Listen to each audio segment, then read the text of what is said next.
Vaipulu tulifua Jolene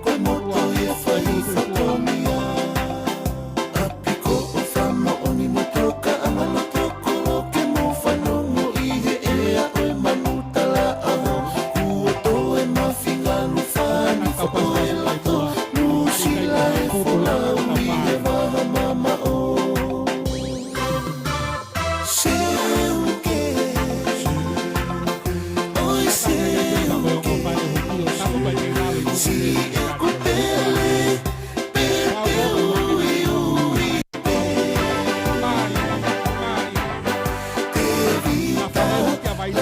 Vaipulu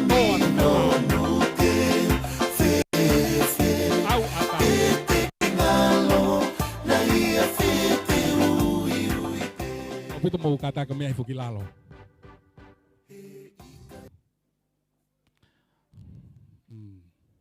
Famole mole te okore ke tanda ki Palestina siasi a fito misiona Tonga fai fikau fanuli mataere ke ne kamata ka toangani akatau lotu malo.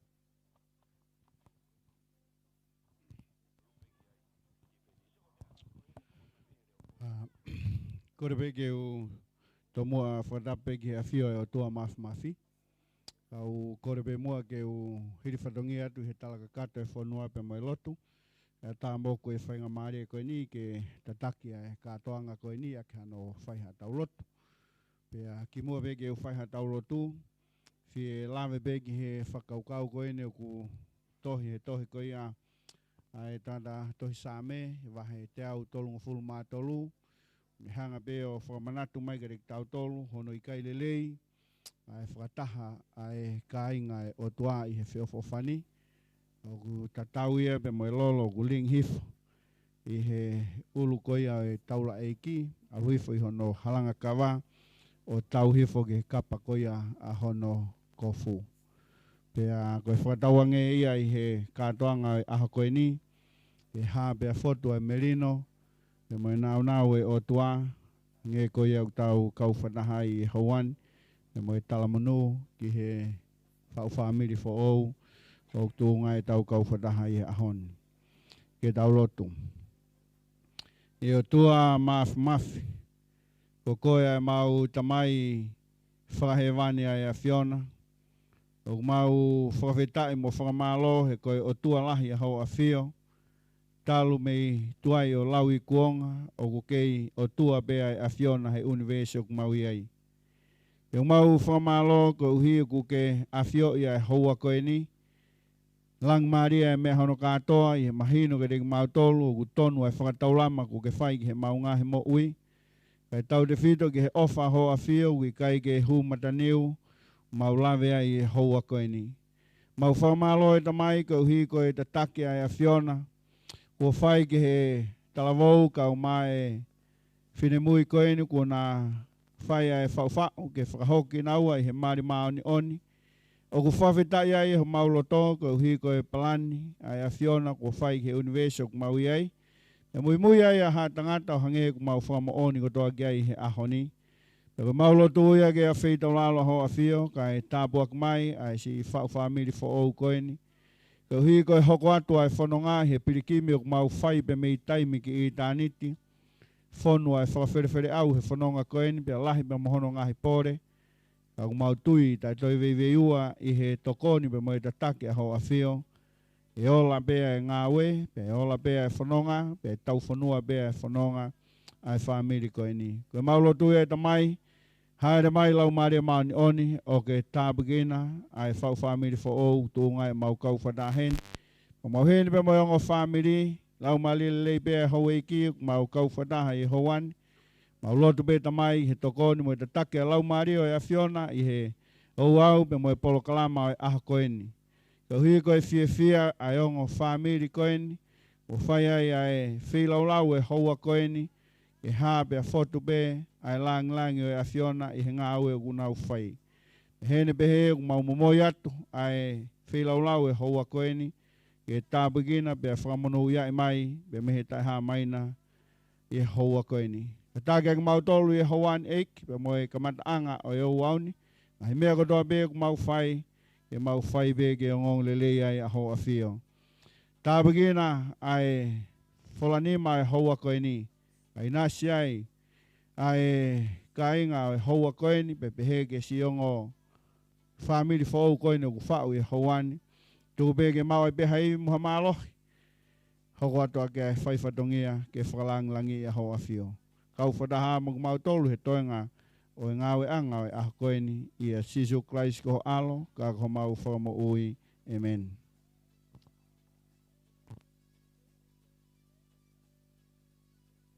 Malo pito tatai pasteni.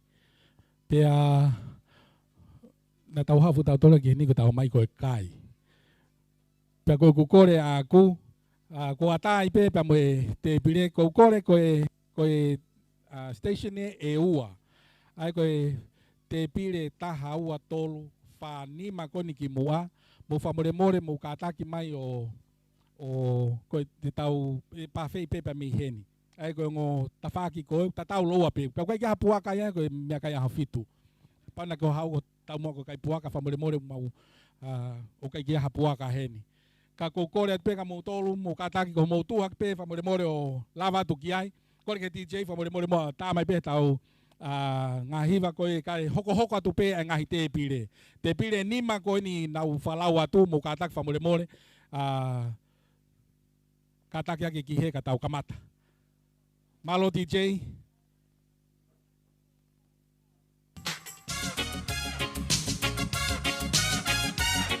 Tani mau pe koe e tau ngai te pire he mau mea tokoni e kamata rewa aerea pa ngai ngapa fatongia ke ai ongo family malo.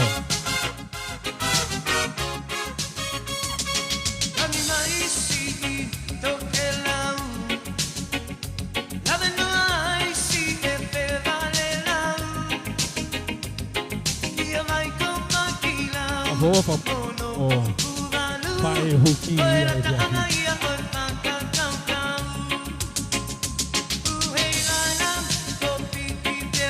Anak mai pe mo te pire ko na koe wate mo mea mo katak mai. Koe station e ua e ata e mame pe. Ano ape mea tokoni ki tau kai ai.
kata kai te pili ka tau koe. Kai patau pia ko ia pia mai ni te ukore ke tau whai tau lea i he whiawhini i he tamai ko ta whaka e koia a viram toa motu ka te he whoki ha toko taha pia te he ta whaki koia a Jolene ke whai tau lea i he whiawhini.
Tôi có đầu người tôi kịp hồi lại đầu người thì đi.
malo.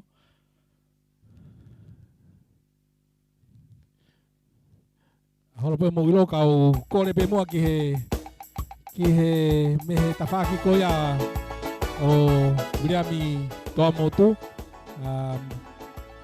Ki toko ua e tangatai ki a Viliami toa motu ki kataki mai o whai ha lea mawhana lea taritari o i Hawan. Kahi lia te utoki wangi lewa ki a amsia e a me tafaki whiwhine ko ia a Viliami toa motu tawhaki whae kene toki whahoko ai harea. Malo pito, motoro kona ku kei te pire, kono kei whainga maari e pe.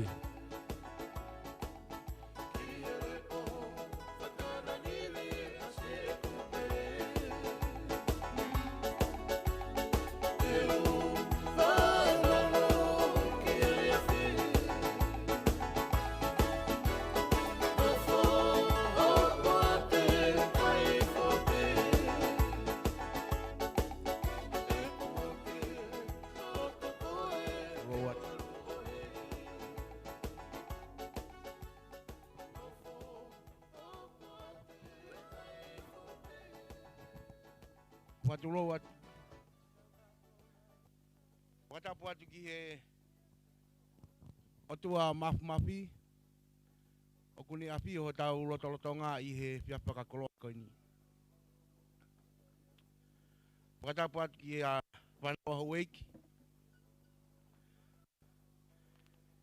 Watapu atu ki he takatai Palestine siasi. O mai toi ngai kau tau lai ki tau kau ngā kau pata. I he e piapaka koloa koini. Watapu ki he ongo family. O tau i heni. Ke whakailo ngai. Ai whakaukau mahu inga. Kuo hangai Viliami. Uma Jolene pakatahataha ki tau tolu i he piapaka koloa koini.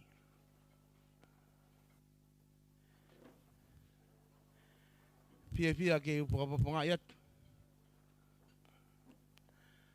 Ai tamai a Viliami.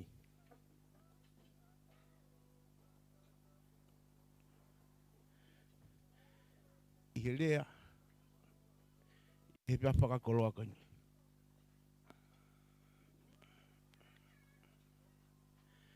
E piapi tau pule lulu. Fo ka te au e ahi a Viliami o ku api. Hiri ko iana e whai e tala noa. Mo e puatutu. Ki he taimi. Na e whai hono palani. Ko inga koe aha koini. Hipanga Viliami e mea lele na e la mangi ai. Pau eke atu kia te ia po haga mea ku asi ai. Tamai Viliami. Panga ku oswhai Maria. Pau talangi ki ai. Tok o sini pene tala noa. Mok toko ua ta. Kone petu utaki mai koe aho. Nai whai kia e tala noa mo aita. Koe ni koe ke hau koe ko osi e. Ai Maria.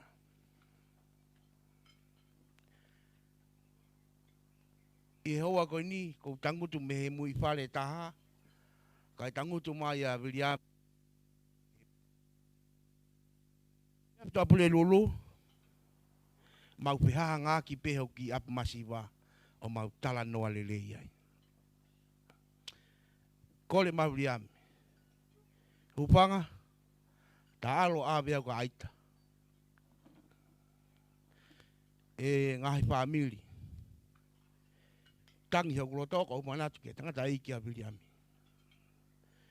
Kau talangi ki ai. Pau peke ta alo. E koe ke toi api a Onesia. Ka pau na ke imo ui.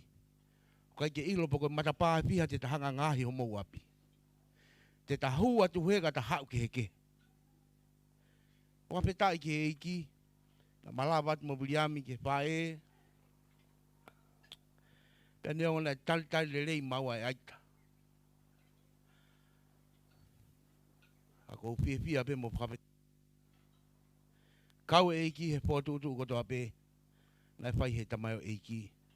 Ko ngā koe whau family po au ni.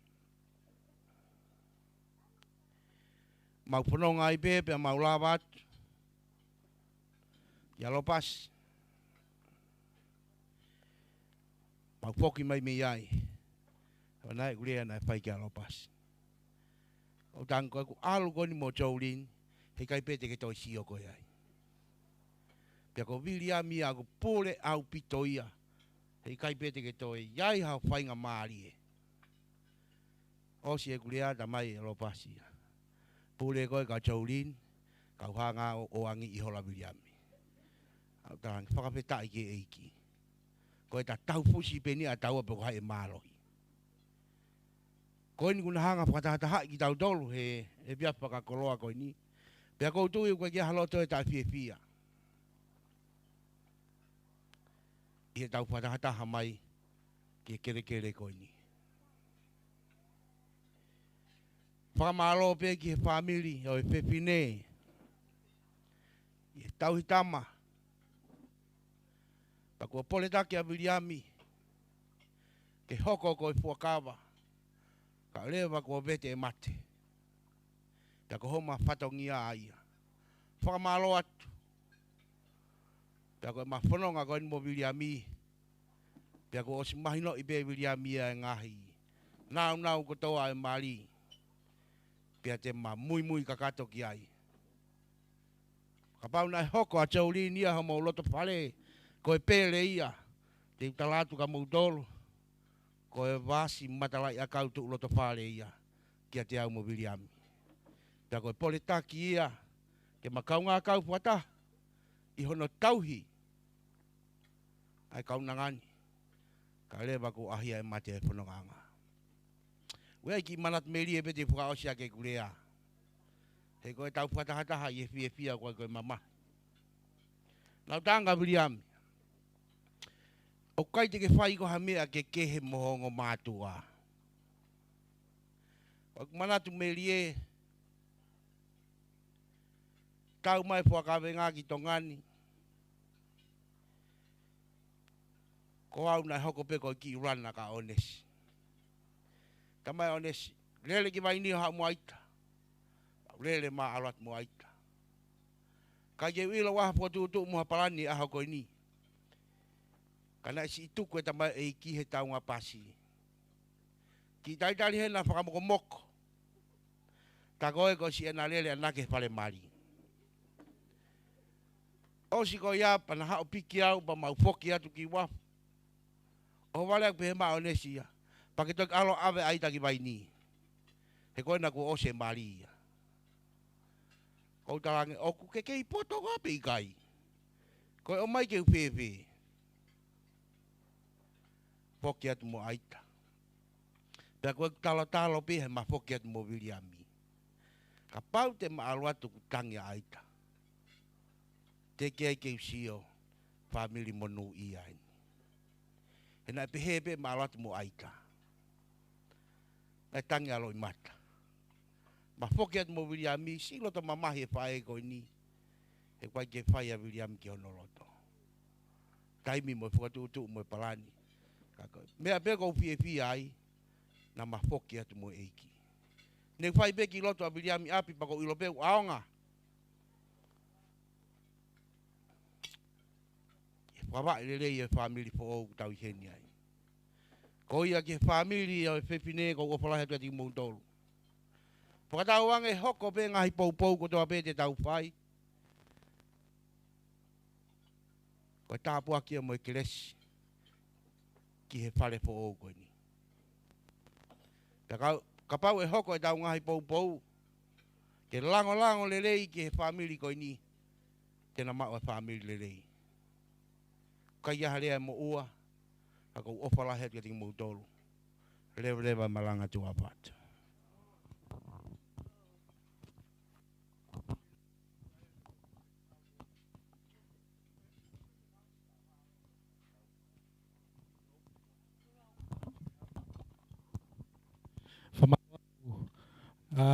Irakirea ho whangawereka. Kore me mo DJ, ki mo ki hoko mai rea hono wā te o kore ki mai mo ta whai whaseta. Koe pire o ko toa ngai atu kei whainga maari e pe. Mai mo ta whai whaseta hapea ka hire te o kore ki he rea hono hoko. Amsia ke ne toki Tongatapu.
Tapke afia atua ta una tong.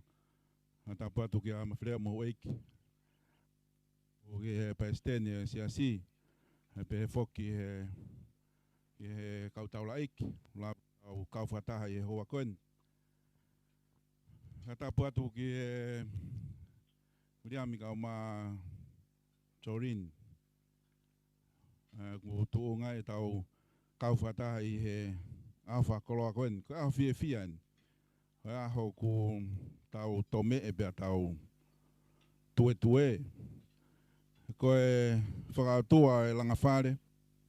Aoni oni ko tau whamooni kia I he ahoni. Pako si oku tuunga koe whae. O kou kau au he whakaofa taha he ahoni. Kau hui na tau tila foki. E tok whai e tau katoa ngā he aho uruaki ko e pereri. Pau oho vare au he si o hifo he telefoni. Kua whai Maria he tua pure lulu. Pau koe whai e ofa rikiriki. Mwene potu ngā aue. O vai o sende tau tok fatondon. Pena e anga fie. Kako ahoni ko aho ko fie. Ke lava ma puke fie. I he whakahoko e amanaki.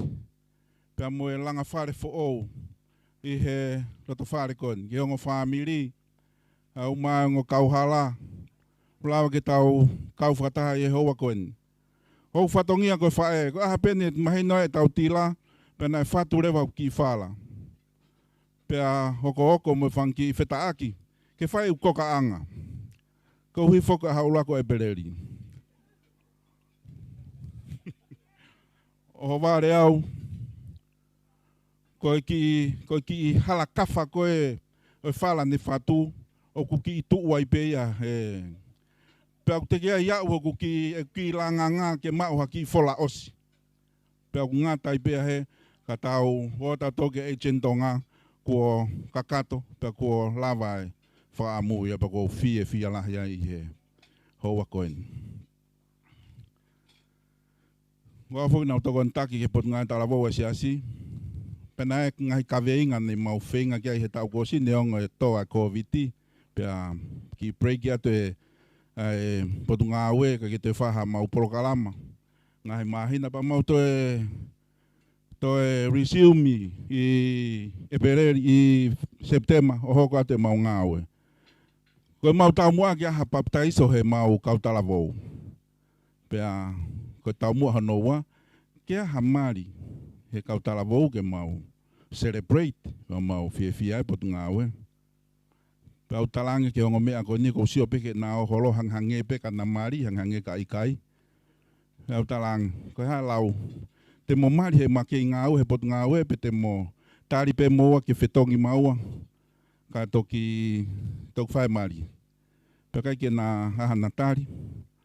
O le pe o se tau ko si pe to a tram he fili. Kai ke te hoko ate taun kai aha ke Piteni. Tako ia ku toku whakahoko maari he taimi o Piteni.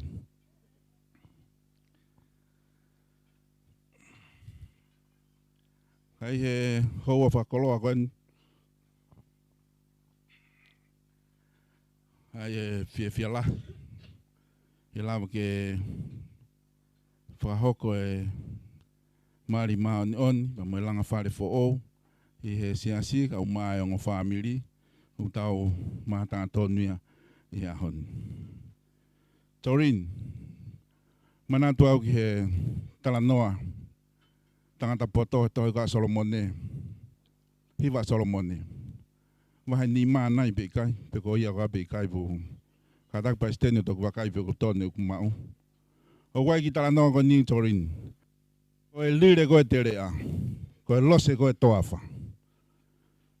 Ta umon ko au ke whaigia tokanga.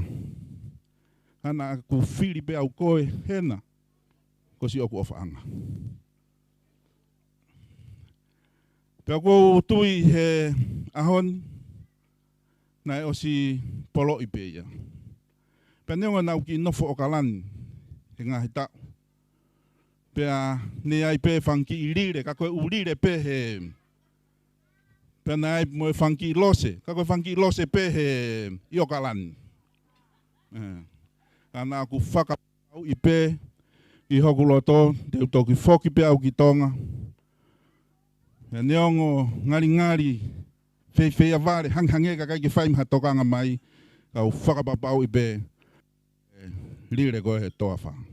Mo e lose o e terea. Aku tuonga e ku fia. I he hoa koen.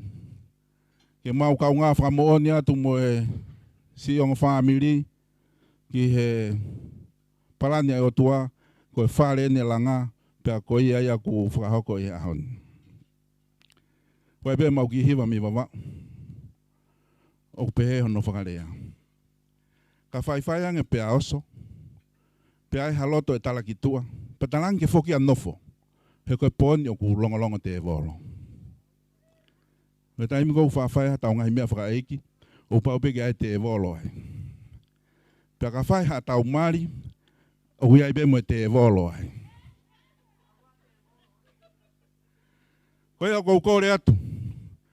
Ka pao kuia ha te e volo heni. Patalangi ke whoki ki vai ni. He koe poni e Tonga o ku longa te e volo. Koia. O a mua te ai ha te e volo e alu ke ape o ngomea. Tuku noa I nā ua. Koe taimenu whaasura te e volo he hoa tāpe he ni. Ilo e kau vai ni. Koia ka whaiwhai ange pē ku oso pēa iai halo toi au ku toi ki veverei pēa toi ki tātala pēa talangi ke whoki ki wholaha. He koe pōni au ku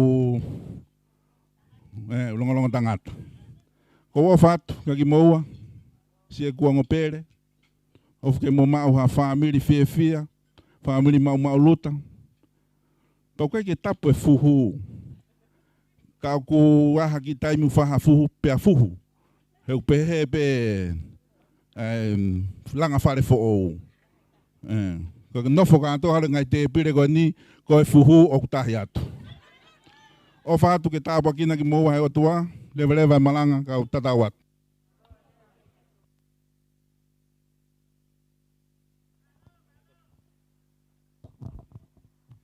Malo bito amsia a e rea mawhana. Pea ko oku iai ai foi tau o lunga me he whaaki koia ai whae mo e tamai koia a Viliami toa motu. Koe ongo tō whawhine pe teu kore mua ke nā ke ti chei mui koe. Koe kau tamai koe nia koe.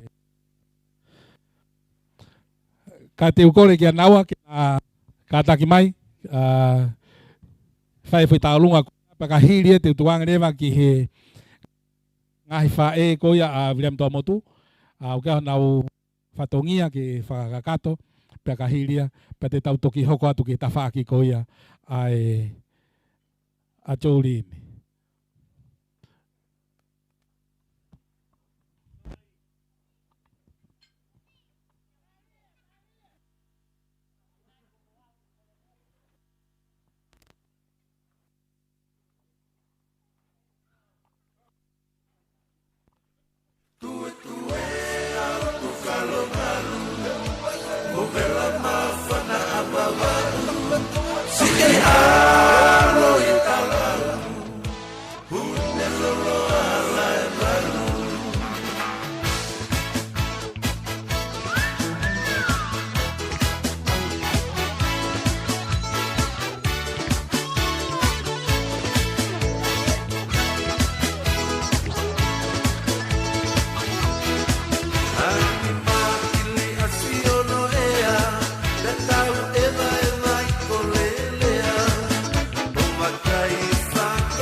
ke toa tula moia.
Mari lah. Ngari aku tau katoanga e fia fini. Hangi ko alpe ke osi ko taimia ko kamata ke tung mafa mai.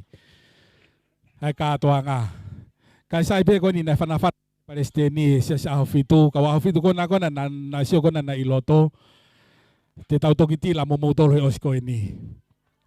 Famaloat te u ko yang reva ki he singai fae ko ya tu nau ngafatongia. Famole mole. O te ke kore pe mo DJ famole mole te ma ki foi fase ta. He fu mafana pe ko mafana o pito he falangi langi ayongo fa e huki. Pe fa e huki ko ya a Jolene ko mata menia. Pe ko fa e huki ko ya Viliami to motu ko mata men pe mo ya taha. Mari talabo wang e fu matalaya kau ko loto ya naua. Tai maha ki foi fasi ayongo fa e huki malo. Mami, yo. Satana fakala. Totelelo mana. Fortumai kata. Situ akai kaana. Satana fakala. Totelelo mana. Fortumai kata. Situ akai kaana. Como foi fasi ni yung fa e huki. Kari pe mo boa, ko sara na loa. Satana mi lo te mi satana e mi kola.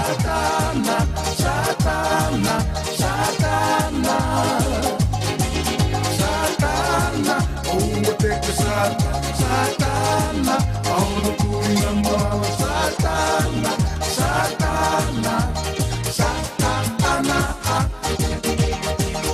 Satana ngutulau. Kaide que no fomau, o helwe ule fanau, ta faka tupu mau. Satana ngakori, no fobehe telefoni, que fai pese ono fori, ki heka kai oku mooni. Satana ngutulau, kaide que no fomau, o helwe ule fanau, ka whakatupu mau. Satana ngakori, no whapehe telefoni. Halo, Pito. Malo. Famalo heni ka sione tu whainga mari mai. Ki e family whae o Viliami Vaipulu tui fua ahoni. Mahalo ku lawe i kotoa pe kainga tau lo nuku i kere koen. Te ufanga pe whakatapu ko si kamataga e katoanga. E kumasiwa ho. I ahoni ki whakahoko ake o mauwhatongia. Tau kakapa ai vi pia mo loto e whae. Kene maua mea. Ene onga ia en tamai a koen. O whātu Viliami me he family whae. Ne ongo e mau masiwa. Te mau whakahoko pe o mau whatongia. Koe ki vewe u tukui mua koen. Koe ki koloa aulua ki. Koe koloa ia e hou eiki. Koe whala a tanima. Awhia ke fuatanga hongo fulu. Pea mohono mea hine hina. Koe koloa ia a kawa mori maafu. Koloa hono ua. Koe koloa ia e whaiwhikau. Koe toka hongo fulu awhia ke a e fute hongo fulu. Whakiakia ke fute hongo fulu pea mohono kato teu. Koe koloa ia whanueri mataere. Koe koloa hono hoko. Koe whalaulua noa ia e whae. Ki he whahu o Viliami i ahon. Ai manatu ki whai toka e tama koeni. Ai ofana e whai he tamai koeni. Koe koloa ko ia whalaua noa. Awhia kia e toka ua noa. Hiri whaki kia i ono mea hine hina. Pea mohono kato teu. Koe koloa ia o meriana lawe mau. Koe koloa ono hoko. Koe wala saapate ia Viliami. Koe toka ua noa. Whaki kia kia e fute tanima. Pea koe koloa whakasi. Kohono walakai. Koe toka ua noa. Whaki kia kia e fute tanima. Koe mea pe ia mau mau. Koe siri wā mo kou lau kia ke mau mau. Mea pe nuk mau mau. Mau fua kia tu. Malo.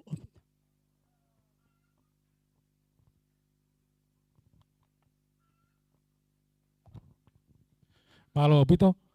DJ, whawale mua. Te mai pe mua haki foi whasi taha ke ki whakatokare rei ia ke ki mea koni nei mao.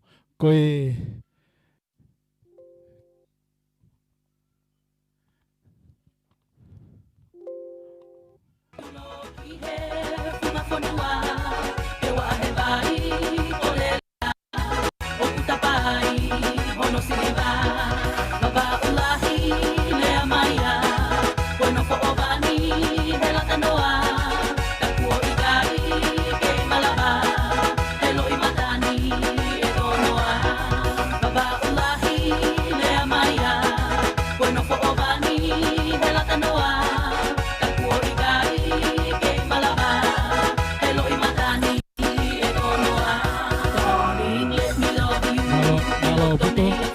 pito. Te ukore mua ki he tawhaki koia a Jolene whai whewhine hamatawa tupoutoa ke ne whai ha rea mawhana pia ka hiri koia te ukore ki he ngai whae koia whangwhae koia a Jolene hona ngahi whatongia knau tolo ka hiri a malo pito.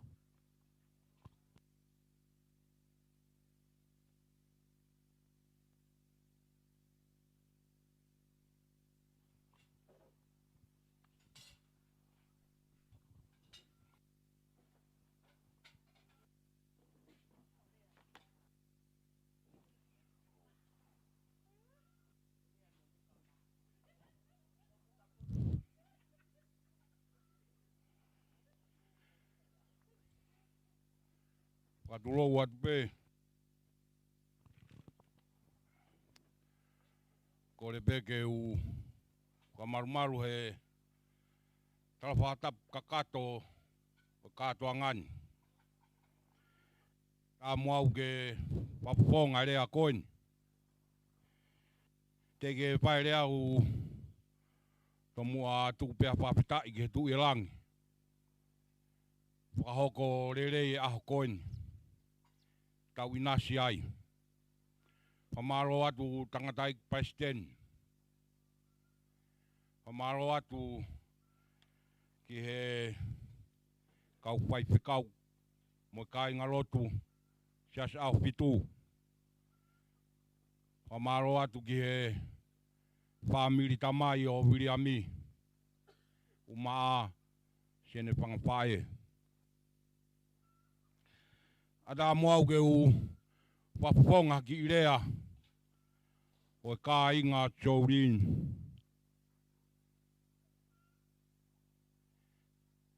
Ko e kulere mai, tala mai ke u hawa pai ki irea.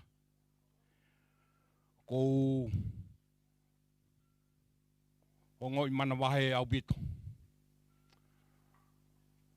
Ui na uha o pai hare aia e kai ke hoa aia. Moe aho ni mono mau inga.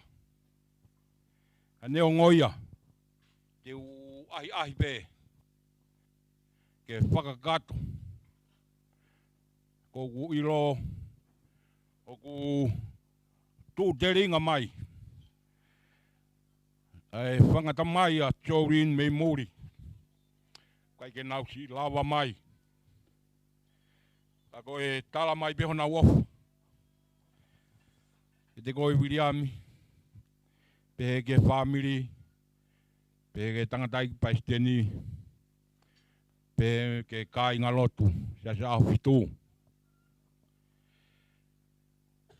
Ko e maulere mai, ko mausi lere mai me motu. Ki motu pe iha pai. Talu e mau nofo ai. Malo moe o whaeki. O miki mautolu. Kari ki mautolu e loo pasi. I waini. Mau whakoutu ai.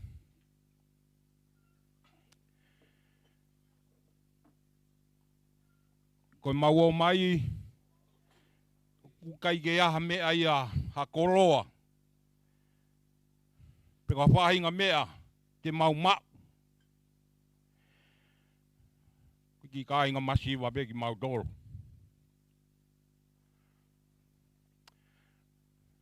Uiai e tala noa ho mau motu. Ko motu e ni o ku pā usi e hapai. Ka kuiai hao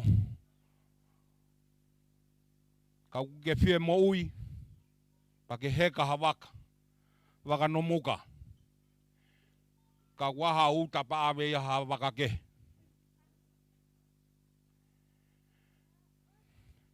ko tala noa pau upe ka inga ka ko mau motu ko koroa ko lotu upe te mo fe waka iaki. O ku where a kakai Palestini me o mau motu. O ku where a kakai whai whekau. Ko kui a Jolene, ko ne kui ua nai whai whekau. Ko ike te a mea ia mahu inga ia te mau tolu. Ko poto ia ko mea tānaki mai pe. Ko lotu, ko mau matai koloa ia. Aho koeni. Whawhetai o kurau maari eki e o tua mafi mafi. E ne o miau ke utu o whaharea. Whapofonga whamiri koeni. Nau lere mai pe. Tamai o eke karo pasi. Ai o ngotangata na mau. Pai e area i e maari. I he tau ko o si. Ai tamai alo pasi mo ne whae tangata. Tamai e lo pasi au na nofo pe nau ai waini.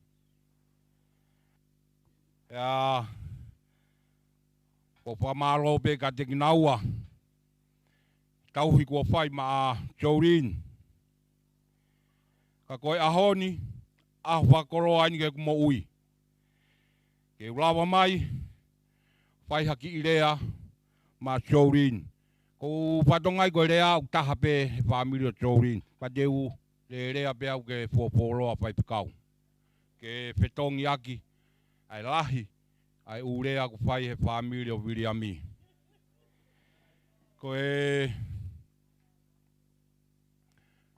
anga fokia e mau o mai, ko e o mi pe mei tahi. Pepeko ha feitu te mau mo ui ai pa mau nofo ai. Kaku ko e ahoni, na u manatu ke he tau ku osi, e kuarea i e mari pe a mo whakapuria. Ki he taimi, mo e aho e whai ai. Pea ko uho ware, he nai tala i whare maa whakapuria, tokanga nau kākā. Ta koe ko whakapuria i au kākā. Au sai pē, ko e kākā rere i pē whakapuria.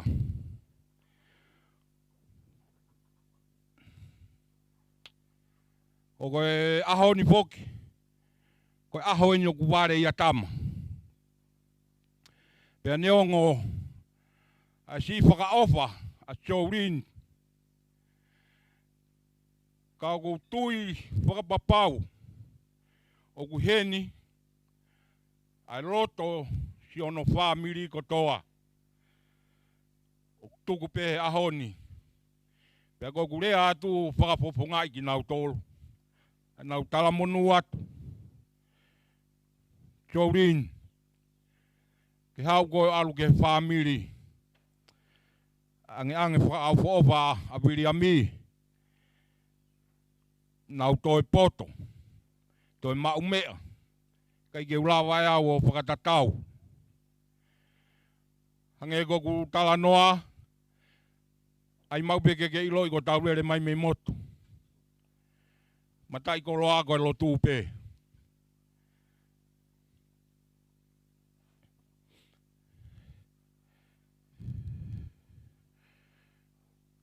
Ke whaipe ki tā noa nou koe ni, wā o sia ke kurea.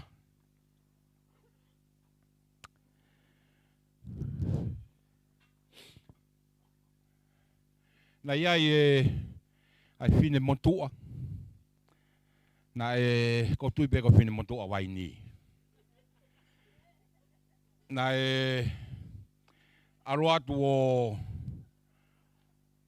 o whetauraki mo si su.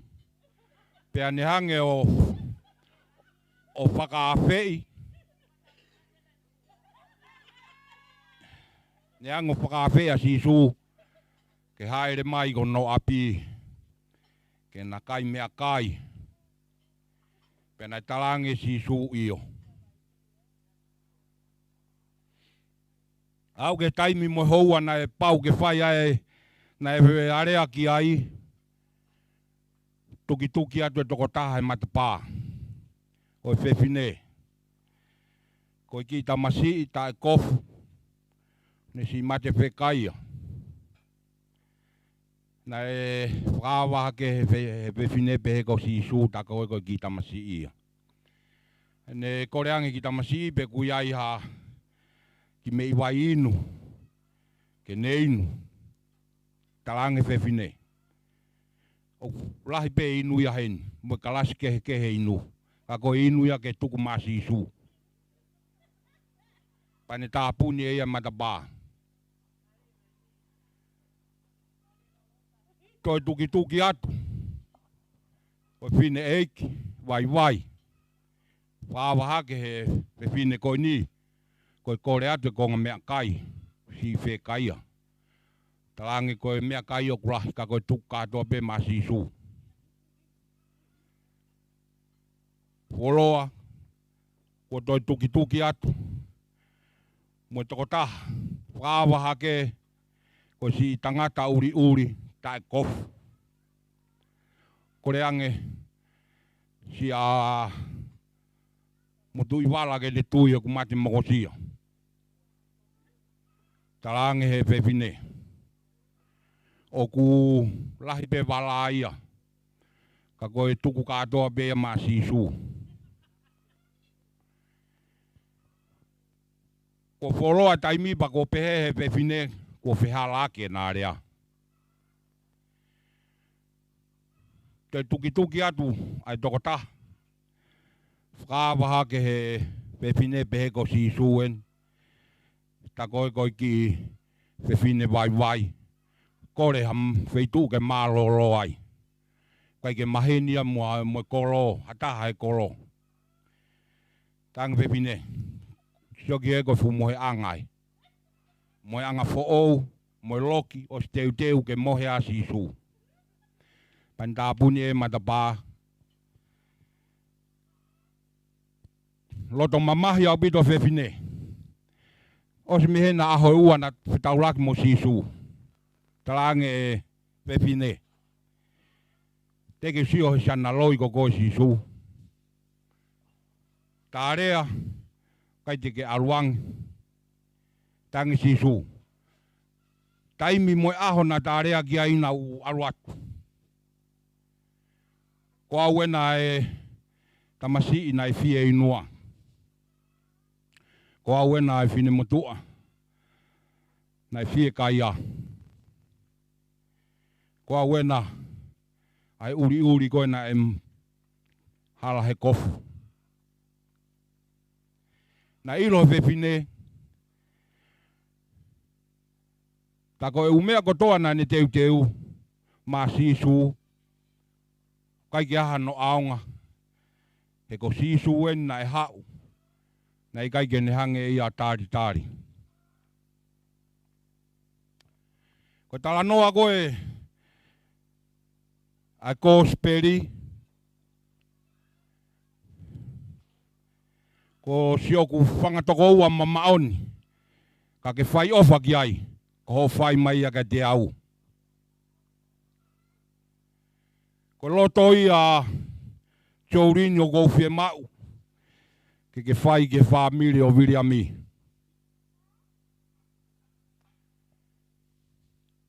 Ko whai ke toko taha si hifo i a koe. Ko ho whai a ka Viliami. Mea kotoa. Na e o stuki mononofo ka koe. Koe whakaamu ia. E kuki irea he aho koeni. O wana ke lau ata.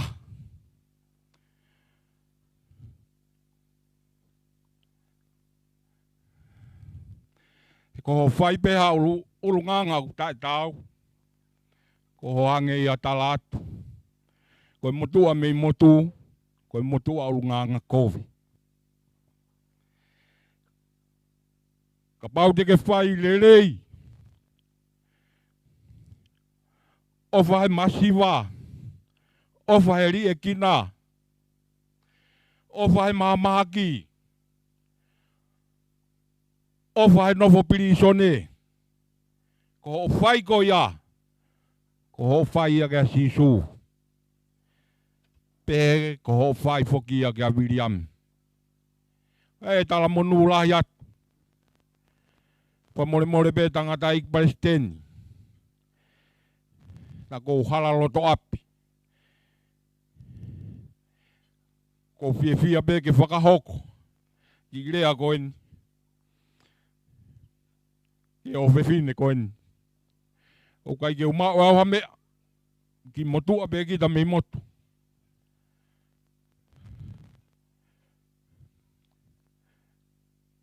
Loto pe au ku whemau ke toto atu Jolene ke whamiri o Viliami. Ai loto.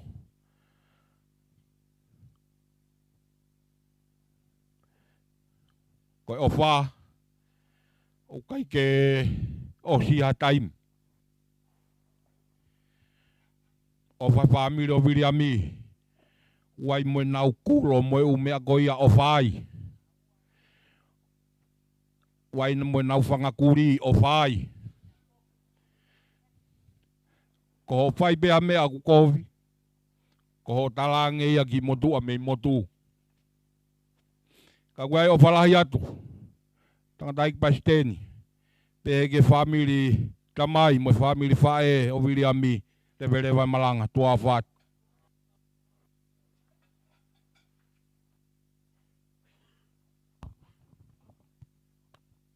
Malo pito, te kore ki he whawhae Jolene ke hoko te whatungia.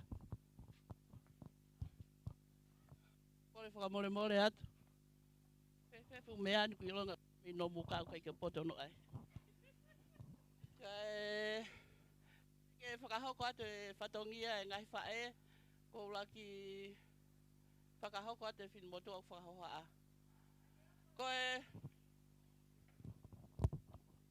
Koe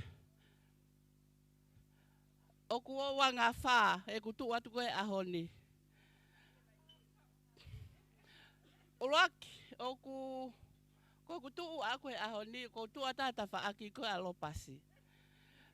Pea ko tu ipe koe whatongia koe ni ko ofa na totonu kene whai. He ku matau te hina kui pea molopasi. Ka koe uhi he ku au mau hoa ki he whae tangata asiare uvea. Pa kui kai te ufo i au. O kou maalohi pa he whamiri. Tala mai na tolu ke uhao whae rea mata rere anga kau no muka. Pea peheni rewa. O kuhanga e he COVID o vahe ki tuunga whamiri. O ilonga ai masiva tangata. Ko whine motu a koe o ku tau mua. Ma a Jolene he whiawhini. Ko ki whine motu a si ia. Ka aku whakahingoa ia ka selu. Pe aku loto pe arieni. Ke whakalangi pe ia. I ahoni. Neongo ko tuunga wa e ia. A tahine mari. Ko whine motu a whae huki. Ko aku whine motu a lahi ia. Me a maarie. E ku mau e maurunga pa toi mau mo tuunga kulohe. Whanau peta. Pe ako mo tu a MC, o toi kau pe mo e tuunga kulo. O ku pe he mau founga he ahoni. Ko kore whakamore atu. O ku ikai te haku lave aku. Ki he ongo tamaiki mari. Ongo tamaiki ko onau ai aho. Whaka ofa. Pesete te awe mea katoa. Katoa, tau tuke o lunga ku lava mea katoa. Owa lau kafo, tau lau lava. Ko whakalau marie, o ku iheni e whakalau marie. Ka whakaata mai, o ku iheni mo whakaata mai. Ko whatongia, ko whakahatu pe ki whatongia tua. Whakaamu pe, na e tuku ke tau, puna whakalaka e ko. Neongo e ku hau mei motu. Te tau mai, kare ko ose feke mo pingota me motu. Ka koe uhi he ku hanga e he COVID o vahe ki tau tolu. Pa hange o ku maa whatongia. Ka koe osinga hoku loto. Masi, Viliami. Kai te wila apu ha meu tuai pākilangi. Kai te wila apu ha koloa te lava o atu. Ke whakalahi he ku ke osifonu pe koe ia. Ka koe uhi ko whatongia, neongo e ku si neongo e ku masiva. Te whenga pe whakakato. Whamalo atu aita. Malo e tau whanau whaof. Malo e tari e ki tama. O whalahi mai tamai, me whaitu uku ne ai. O whalahi mai kupu mo ue whamiri whaitu kotoa. Ko tangata e nia o ku tuku. E mea kotoa e whamiri. Ka koe uhi ngā, he ku iai, ai whaingata au ku pulonga ai a mamani. Pa kuesi ai, ai tuunga au tau iai ahoni. Whamore atu. Aita. Koe ki koi ni pe o kou mau. Ata maka na tula. Taimi me tu apule lulu ke ahoni. Mo taimi na atapalani ki ai. No ia ki au he kou masiva. Ki koi ni, ki tola na tahamano. Whakakato ko whatongia. Kotoa hoku iwi, o atu e maau. Koreange ke whahu. Hifo me he whahu, hau tuu he whai hata ulunga whakame ite. Mai ango tamaiki e aho. Lewa malangka tawat.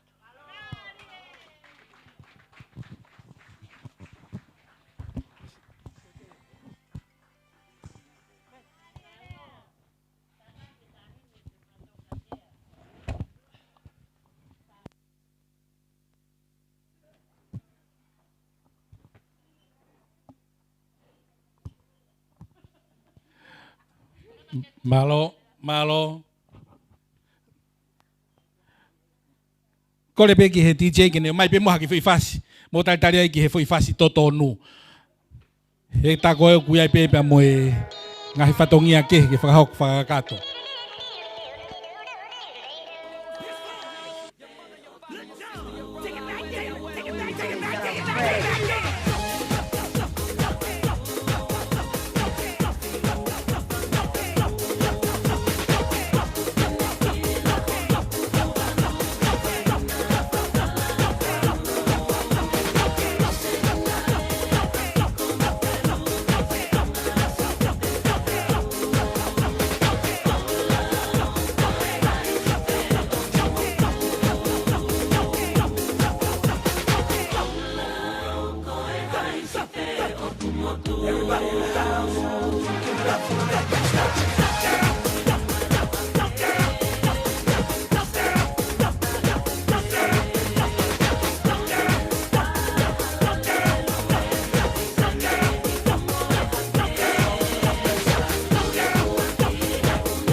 Televisone, anda e manatu.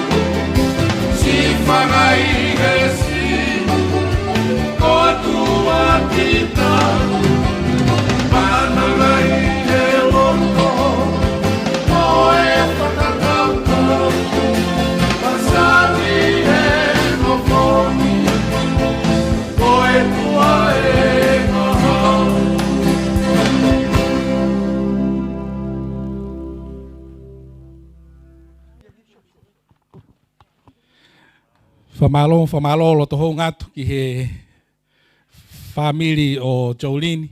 Whawhae, pe ki he whawhonga mai si ngahi tamai nau una loto mai pia mi topureanga ki he katoanga o ahoni.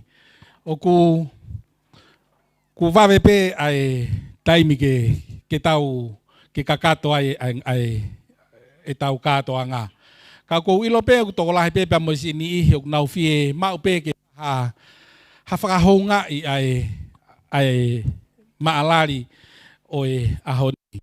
O ku i heni foki pia mo e si kau ngā ue o Jolene, o heni au wharikiriki pia mi he WCCC, kene whafofonga i mai ne kau ngā ue mo nau kautaha whaha mawhana i ahoni. Malo.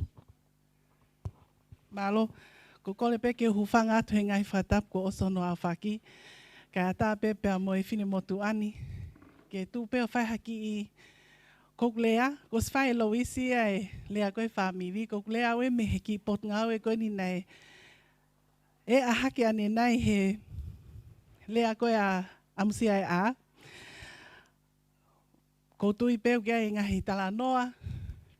Pene anga whewhe ai whahoko ai mali koe ni he tu apule. Koe uhi ngai ko tu ai. He koe ke tu o lea. Ka koe uhi pe te hufanga pe he same te au tahavalu. This is the day that the Lord has made. Let us rejoice and be glad in it. Ai ko kulea koe kore whamole moli. Kono moni nei lavange pongpongia pila pe mo Jolene ko apno fuanga. O whakawhe ia pe mo kau ngawe. Maha koe na whakahonga i pe ai ki i whakamuna nei whakahoko he mau ofisi he wiko o si he tua pule lulu. Kana mau whai pe lelei taha. Kore whamole mole atu ki he family koe ni a pila. Tau te fito mo tu ai family a pila. Pe he whoki ho mehitanga. Me ho ngai whae. Tokua na pe to o whae nau whatongia. Mole ke mamau. Ko tui pe ko pila. O lahe ngahi polkalama he maput ngawe. O tokoni anga pila ki ai. Tau hange pe a pila ko hatahe a mau tolu. He ko Jolene koe nesia he mau ki kauta. Pe koe taim koe ne tala noanga Jolene. Ki he whakaukau koe ni. Ke na mali. Nau whai pe tutu ni. Koe tō taha pe a mi vai ni. He koe o ngoua mi vai ni. Pau pe sai. Tō lewa aku tata koe ni koe pule ki pot ngawe koe ni tau alfa vai ni lewa tau toli hen he pot ngawe. Panau tutu ni lewa ke whai katoa pe e mau ki whamuna he ofisi he wikosi o lawa lele. Koe hui pe koe mau ofa he matapila pa pe he whoka Jolene. Ko kore whamole mole at ki he family koe na Jolene. Na pe he mau toho whatongia.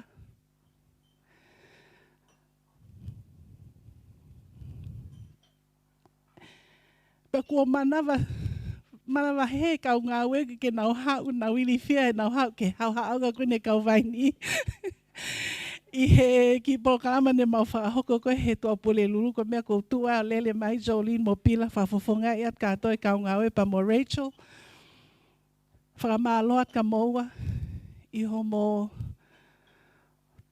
tuku maha mo whalala he tua pule lulu. He ko tui pe koe loto pe ai tō taha kotoa he pot ngā we ke whai maulelei taha ke a moua he tua pule lulu. Pēk ma ofa lahi at ka moua ke ma toi whaloloa e pōkama he apie taimi ko ia pe malo ofa atu. Malo bito e ofa o whalikirikia bea me he Women and Children Crisis Center. Ko lawe pe o kia ai ni ka pau kia ha ni hiuk fie mawhana o ku whainga maari e pe a tā pe ke whaharia mawhana.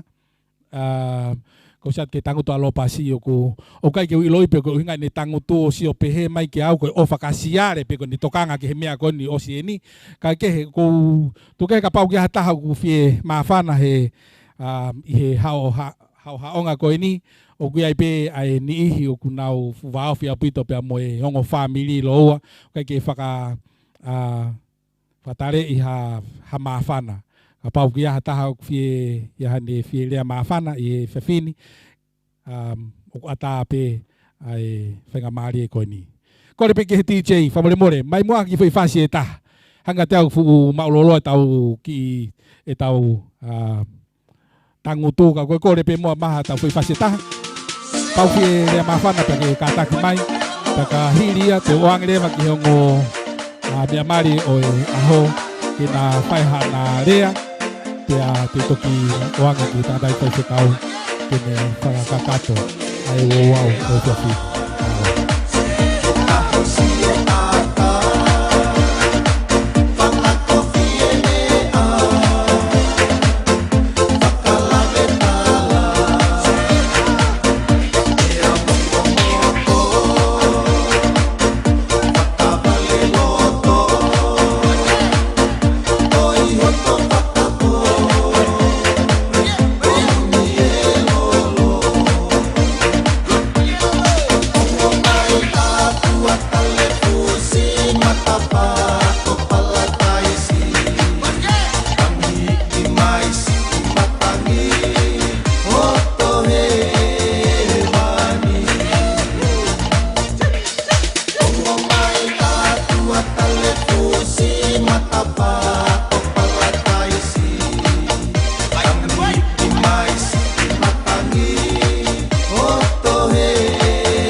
Ngari o kai ke toe iaha taha e te iyo ngari ia toko taha o fie rea mana agi kia whainga maari e.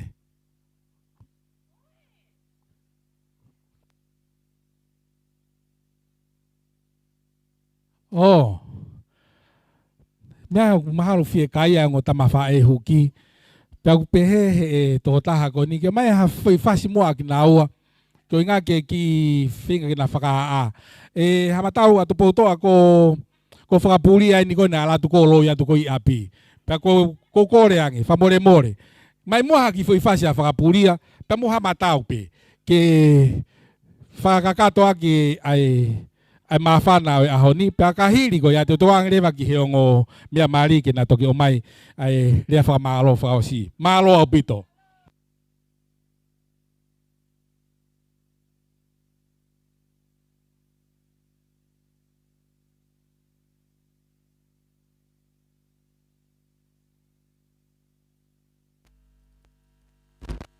Ko ita whakapuri ai.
malo apito. Tako na kay lava kina taut falele hen he toka nga ta nai ki a whakapuria.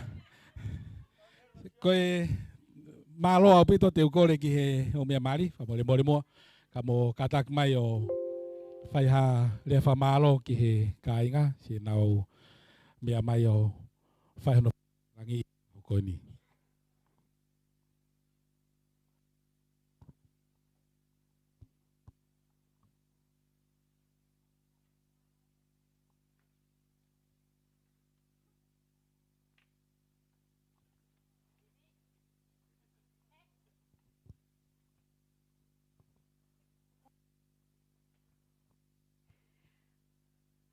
O ko kore pe ke ufanga i ngahi tala whatap kakato ku whaa o atu mei mo ani kai atamua mo oko e whainga mali e ke whakahoko atu ai e malea. Na i he taimpe koe na e kamo mai koe a sione koe ke whakahoko koe a lea o ku pehe ma pilai kau. Pehe ma sione ko koe ke whai ta lea. Po pet kei ikai ko koe te ke whai ta lea. Pea ma whetu kuake ai mua he pea tala mai lewa eia. Ai hako ni maki heke ta scissors paper rocky mua he. Pea ko ia pe e malohi, ko ia e alu, ko ia pe e foi, ko ia alo whai a rea. Pea na ma scissors paper rock, pea neongo pe na ak malohi, kana ne tala mai pe ia kau, ke uhau pea ua tu o whai e rea. I e taim ko na e o whowhia koe ke whai kou klea, ko usio atau ki mui ki heka aita, tala mai fu ke aita ia kau. Jolene, ko koe peu ke ata mai, ko pilai ko e tamu ia. Aita, e aho ni ko au ia ko si tamu. Ko tau tu pe mua he pau tariangi pe ke o koa. Ki he ne whai tutu uni o tala mai ki wha o whakahoko e malea whakamalo. Pea, ki he whamiri kou nau sisi o mai me he otmuri pe he whuke whamiri a Viliami. Ma o atu he ni ha whakamalo lahi au pito ki aki moutou. Whakamalo lahi at whuki he ni ki he Palestina. Pehe foki ki he hou eiki, i ho mo mea mai, pehe foki he ongo whahu. I ho mo mea mai i he whiawhini o ku malau ia koe koloa pia mo e tapuaki ki he teu whau whamiri fo o ma whakahoko. Ki he ongo tawhaaki koe a e ma whamiri, whakamalo lahiat ki a ki moutou kotoa i ho mo lava mai. Koe hanga foki he whine mātu a o whapangpango i a tala mai teu pe ke ulupisia. Ka nau aha koe ne uhu tā mai aitaia. Whai mo ke algo he tainimi o ngahi o ulu. Pea koi ai, teu tautou ngahi ulu ai peau os mai o whangofua o kia ane uhu. Whie o atu hene ai whakamalo ki he ku whamiri i muri, i o mousi kei ofa, pehe fo ke whamiri o Viliami. Kai ke tau me i o mai o ta utu he fuwheitu whaafo ofa ko nika koe si vela mawhana e ngahi whamiri koe o tmuli. Neongo ai kai ke nau lava o kau whataha mo tau tolu, kau nau si mawhana pe. Pie o atu he nai whakamalo ki hongo whae. Alo pas pehe fo kia aita. I o mo si itali lelei ki maua ke mawhok lelei at ki api. Whanga. Ko koe peu ke fo itika taha ki a te au he tainimi. Whakamalo at ki a te koe pea o ai ngata he kai hoko hoko atu ai pe. O atu ke nai whakamalo ki he hongo whae huki. Ko e talu e teu e mali mo katoa ngā mo e tautou asiang pea la tanoa o talamai kau chou. Koe ke uwhemao ke uhuki pe i he uwhemao ke uhuki ke hao huki au i he hao ngatoko lahi. La tanoa ko ofat pe ku tari ho lotu i he ahon. O atu ki he nei whakamalo ma wahe ki he pure ai potu ngau e koni nau. Whakaunga tamaki ai ofa i o si loto tōka ke lava mai. Ke tau kai whakataha e maki haka ku teu i he whiawhini. Ke he kai ngā lotu pe whoki ki he kautala vou ai siasi. Ma o atu a ofa lahi ka moutori o mousi lava mai e whiawhini. Ke ngahi whakaafe ko toa pēna mousi i tari e last minute, ko mawaya, ko ma whamiri e last minute peka koe taki pehe eiki. O ku kai kia hale a whe unga ia te maa o atu. Ka pau te mou whakau pena anga whewhe ma alu o mali, na e tohi mai pea pila e pongpongi, pani hanga lau mai ki fo hiwa kou pehe. You must be an angel sent from above. Pea whakakau ai pea koe a ngelo au pea puna ai pea malue maki whare mari. Koi ai. Family. Ka pau teke ai ke talatu ho mou ngahi hoa koe ngahi a ngelo ki mou tau ta mai pilai koe a ngelo awea pea te matou tau fly ai pe maua ia. Me i he tainimi kai orewa pe maa au ki ita aniti te matou tau fly pe maua hange pe koe kau a ngelo.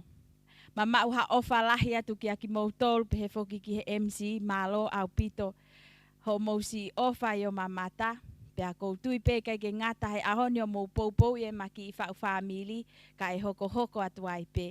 Kai ke ame e te mamau koe malotu atu pe pe a pefo ke mou lotua mai maki family amanaki ke hoko atu e manofo ke lelei pe mo melino pe a mo fonu he ofa pe a mo takmua pe ai eiki e ma mea kotoa pe whakahoko. Ma ofa lahi atu pe a koe ki lea pe whakahoko malo.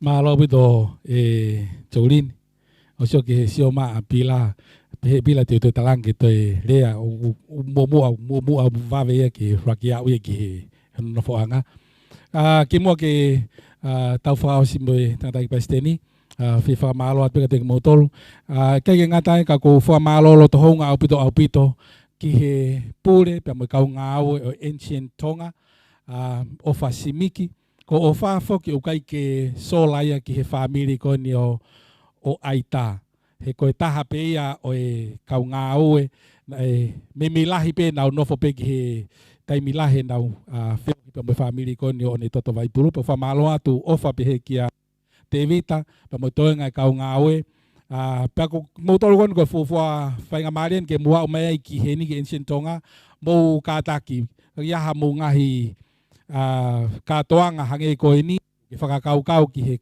hange koe ni nika mo kau tama ko ia ka pau ku ia te mea whakakau ki ai mui siwa si i mo kau tama ko toka ngai pe toko lahi ko Ancient Tonga ai feitu le taha ke o mai ki ai sai he ko ngai lahi e ulu niu ai ko o fiu pe au ia he tangu tu i whare kaka ko he fu niu ata le pe ia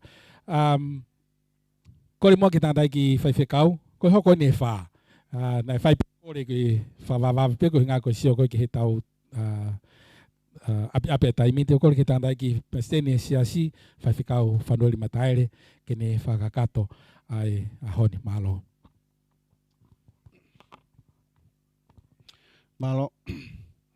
ko re mua ke u to mua whakapapa peki a whio e o tua mafi tapu ki he whawhireo ka uma e whanau pa mo e whangamangapuna hou eiki o ku mea heni. Tapu ki a msia a ka uma hātau e whanua. Ka u kore pe mua ke u hufanga tuai pe i he talaka kato e whanua pa mo e lotu. Tā mō koe ki whainga maare koe ni. Ke u whaiat pe mua haki whakarea taimi nou pe ki mua ke whaha tau lot whakaosi. Ka kou tū pe hoa koe ni, o kui ai ngahi tawhaake o kou whaamu ke whakafofonga tu pe i he hoa koe ni ki mua ke u whakaosi aki. Aho ku whatongia koe whaiwhekau ma e whaamiri koe ni. Kau tū koe ni i he tawhaake koe ai ku tangata iki o ku whelawe i ai.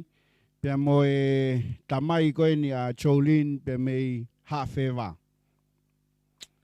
Pea kou ki whelawe pe ki ai i he konga koe ni kou hi koe mahu inga o e ahoni. Pea hiri koe ia, i toi whaiat pe ki whafofonga o e tawhaki koe ai whae a lo pasi. Koe kui o ku lahi tahaia i he kui koe ni a lo pasi pe pe ke tamai a seri. Ka kou whakautua pei lalo he o hanga atu ki mui ki halea pe me he tawhaki koe ni. Ka kou whaampe ke whaki lawe i atu e konga koe ia. Ki mua ke u whaosek pe hoku whatongia whakalau maari e ki he whaamiri fo ou koe ia e hoa koe ni. Koe lea koe ia o i kolonga tata na e tō ia he taimi koe na e finangalo ai atu pouloaki ke nau lere atu koia ke o tau ia kolo tau koia o velata. Pea ngari koe kolo tau koe ni na e fu fefeka au pito. Pea nane whenga ke whakama opo ai kau toa koia pe mei tahi. Pea koe taha e tangata na ne toa mai pe mei hawhewa koe tangata koe ko tere kihi. Pea koe taimi koe na nau mawai ai flau koe ni ke nau tuu tātu ki whanga he si ke o tau i koia kolo tau o velata. Nau hake atu he ki whanga koe ni. Na e ohofi ai pea kau tau koe ni. Na e ohofi ai pea tu pouloaki. Pea moene kau tau. Pea koe ahoe ni na e tō ai atu pouloaki ki lalo. Pea ngari koe ne tō koe ni. E kaike te aha whainga maari e ki hene mo ui. Kana e tū ai a tere kihi. Pea na hanga rewa e tere kihi o whakahaufi. Ai atu pouloaki. Me he mata koe a e tao. O e kolo tau koe ko velata, koe kau tangata, na e malohi mo whewheka. Koe taimi koe na e hawai tu pouloaki he aho koe ni, pena ne tūhake ki o lunga, pena ne whaia e lea koe ni ki a tere kihi. Tere kihi, ka pauna ke kaike ke tū kou toka. O tō e rea tūhe toka, ki he whanga koe ni, pe koe kolo koe ni, o e kolonga tata. Ka pauna kai te ke tū kou toka. O whamalo lahi atu Viliami. E whaiwhaiange ho siu peke awhe. I he ki whanga ta iloa mo masiva koe ni. Mea pena e ilo ai ai tangata koe ni na ne whakahawhi. Ai hau koe o Tonga koe ulak whaa. Pea tō ai rea koe ni ka pau nei kai te ke tū kou toka. Ka kou whamalo atu, ho whiawhiria ki kaunanga koena. Halo ku hanga mai pēa tangata i ki, te mei muri ki he houa koe ni. Ka kou ke whiria tō taha koe ni ke hoko. Koho waifi o whaanga i hoko atu koe e whanonga. Pēa kou tui, koe ko hamea ia ku whaingofua. Ai whiri koe au tau whai, he koe uhi koe whiri te tau whai he aho ni, koe tau whanonga pe o tōku māwai pe i he mate, o whara tau ke whakaino hino koe ai wholawhola, ka koutui e hoa koe ni, ku ke whai ai e whiri, pe koe taha ia e whiawhia anga o e whamiri koe ni, koe uhi koe awhe mai o kau whadah, pe mo e kaunanga koe ni, wai pe ai whaua moritoni nā ne pehe e whewhe ho whie uma ke au na e tupu whakarieria. Ea koutui koe whakaukau ne hanga o mai i hataha peheni ua whai a hono a whea pe mohono whiri koe koloa mo e tāpuaki o hange koia koe whekau e palahamea e ne sevani ti ke alo kumi mai ha hoa ke aisake, pe koe taha bea talo ai tamai o eiki koe ni, koe whewhine e tukuhifo i ne sia ki lalo, koe hoa ia o aisake i ahoni. Kaunanga ena ku tukuhifo i ne sia, kai mui o hange koe lea na ne whai e talangofua ka kato kia aita, te ria na toia hanoanga e whanonga a mui. Hanga hei ki o tāpikina homo ki whamiri, au ki whafongat mua, ai konga koe ne mautawhaki pia mo lo pasi. E o atu beha whakamalo ki he whamiri koe ni o Viliami. Tau te whito ki a ulumotua pe behe ki he whae ki a aita pe mo e whamiri.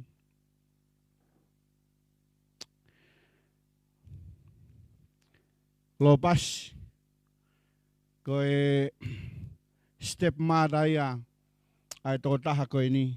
A Jolene, pēnā ne whai bēne le lei taha o au mai ke aho, o whiri ai a Jolene ke alo whai a honolo tō neo nai whai ai palani pe mo e tau mua, pe mo e whakaamu ke aho, e tōku whakahoko ai, e hange koe lawe koe a Jolene, ha uhinga e tō e tari ai ki ai, koe a ngelo ia, ko whekau mai pe mea Viliami. Ka neongo ia, na e whai bea e lelei tah, a e kaunanga koe ni, Pea mohono whatongia whakatauhi. Ko uhi pe, ko e whatongia ia e whae, pa ko e lelei taha pēni. Ukulawa ke whakahoko he whamiri koe ni, mo e kaunanga koe ni. Ko e giaha mea ia e mao. Pea wikai ke pehe o ku whonu, ke whaia hono whakakato ai whatongia. Ka koe hā lelei taha ko whakahoko i he ahoni. Koe tauange pe ia, ke langi pe o tua i he ngāue koe au whai. Koe au talamonu atu i he whamiri koe ni. Koe tuunga pe ia o ki whai whatongia au whai pe me he whamiri koe ia e whae pe me alo pasi. Pea mo e whatawange pe ke merino pe pe ai whanonga ai whamiri koe ni i he kahau. O whai moa ki lawe atu ki he ongo mātua koe ni. Ko hihe na toki hiki mai pe auia. Ki he siasi koe au waini o whai whatongia he tauni. Ana iai bea e whai whikau na ne toka ngai mai a e whataulama e mo ui whalau maaria e si ongo talavou pe mo e whine mui koe ni o au mai ki ahoni. Pe a neongo i kai ke nei heni, ka kou whie whafofonga pe a e siasi ke o ato e whakamalo ke te moua e Viliami. Ka u maa whoki a Jolene i he whiri mahuinga ko mo whai pe mo e tāsi pinga le lei ko lava ke whakahoko i ahoni a ki moua i he mari. Ko e mari o ki kai ko hamea ia o ku kovi. Pe he tahoanga whatonga i he wholofola ko e mari e tahana e whai koe he otua i he kamata anga. Ai taimi koe ia ko whinangaloa e otua ke hoko e wā taha be. Ko e taimi koe na e lea ia a tama ko e hui eni a hoku ngahi hui. Pe mo e kakano a hoku kakano pe na hoko rewa o kakano taha. Pe hene pe he ko tui ko e taha ia a e tāpuaki o e mari ko e hoko ai wā taha.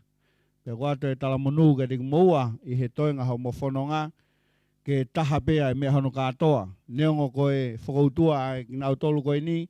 Uiai pe taimia i hala whanonga o ku hoko ai ngai paloparema pe mo ngai whainga ta. Uiai pe taimia e toi whakakaukau ai a pila ia ke ha toi taha kehe. Ko ea ngai a whanonga i he mo ui koe ni ka kou talamonu atu pe mo e whakatauange. Ka pau pehe kai ke kau e o tua i ho mo whamiri o hange ka lawe same wahe te au o fulu mawhitu. Ka pau he kai ke kau a siho he langa koe au whai. Koe koto kula noa pe ai ngā ue koe tau whai. Pe hene pehe koe whakatauange ia ke hanghaiki o tāpikina ho mo whamiri. Kai ke ngata pe ko Viliami koe tahaia e kau e skeitari koe alau toi whasapate ua hano whatongia pe mohono lakanga. Ka ko Jolene Foki o ku whiria e he siasi e hoko koe me mipa ia o e executive koe ia e misiona. Aia koe tahaini e me mipa na ne whakafofonga mai e kau talavou i he komiti pure koe ia ai sias ahwhitu i Tonga ni hono whakalele. Taka hui koe tūnga ma olunga peheni pe kai ngatai koe ne mo ui koe toko taha pena e whakatapui i e tokoni ki he ngāue koe ni o kou kei talamonuat pe ke ring moua ko e wai taimi koe ni ukutotonu ke hoko atu ai pe ai ne me mipa ke komit lahi ko e tau whakonwheni se nima koe ni. E hene pehe o kei pe tui te mo puke a fufula pe ai whatongia whalau maria i he ngāue koe ai sesi pe a ke hanga hei ki o tāpekina pe a homo whamiri. Ko e lotu e pe mo e whatawange hoa koe ni hanga hei ki o whai tāpekina ki moua pe mo e toi ngai whanonga. Whamalo atu ke whamiri ono katoa, pe mo e whakalanglangi o tua u tau kau whatahai i he ahoni. Tawange be ki hanghai ki o tāpikina ki motolu, tau te whito, ki ngai whilaulau, u lava ke whai he ahoni, ke hui koe whakahou ngai, ai whiri mahuinga u whai he talavou, pe mo e whine mui. Tu hanghai ki o tāpikina ki motolu ke tau lotu. E o tua maf, o mau whawhetai pe mau whamalo ke re koe i e houa koe ni. Kau hi koe tauhi ofa e a Fiona. U ke hanga whai ki he si ongo mātua koe ni. Whakahoko ai ki naua i he mari maoni oni. Pe hao ni mau kau ngā whamo oni ko toa be ki he mahu inga o e whai whakatupu na e whai he otua e tangata pe mo e whiwhine. Pe ke whakahoko ai ki naua i he mari. Mau whamalo atu i he palani pe mo e whotutu. Ma olunga ho a whio. Pena e whai bea hono lotua e he whamiri koe ni o au mai ki ahoni. Ua whakahoko ki naua i he mari maoni oni koe maulotu ia i hoko atu ai whanonga. E lahi bea hulu bea ngai whai ngata bea mo e palo barema. Kai ho kau mai ke tāpakina ai whamiri koe ni. E hoko ia koe tāpuaki ki he mo ui ai whamiri ai siasi kau mai whanua. Mau momoi at bea ai whamiri whou. Ki he awhini mai a Fiona, ki he whai beba me langina, ai tāpuaki, pa mohono whamonu iai, pia taumaringi mai, ko hi ke monu iai a lota whare, oi ki whamiri koe ni. Mau whamalo atu ko hi koe ngahi whakahounga ko toa be, ko whai he ahoni, mau whakafoki be langlangi, mo Gloria ki ho Afio, ko koe be a ku tau, he koe a Fiona be a maoni oni.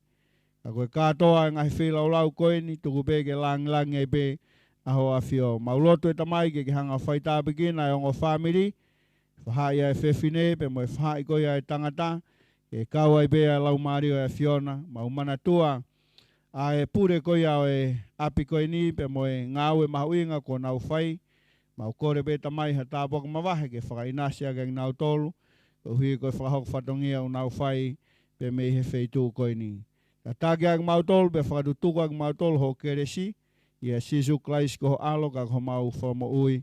Amen. Boge Kristo mau iki pa mo ofa e tua ko tamai. Fe lau Maria mau ni oni ke mau aho mo ofa. Family fo o ko ni pa tutuku mo mau tolo na hiri. Kai fai beo tangata. Amen.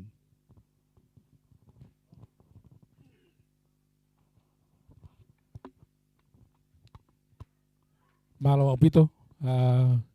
Kai ki te ia tau mea tau toko koe kakato e whatongia pe whamalo lo tohonga te motol mo mauha sa patirerei ia mana o whanonga ia malo pito.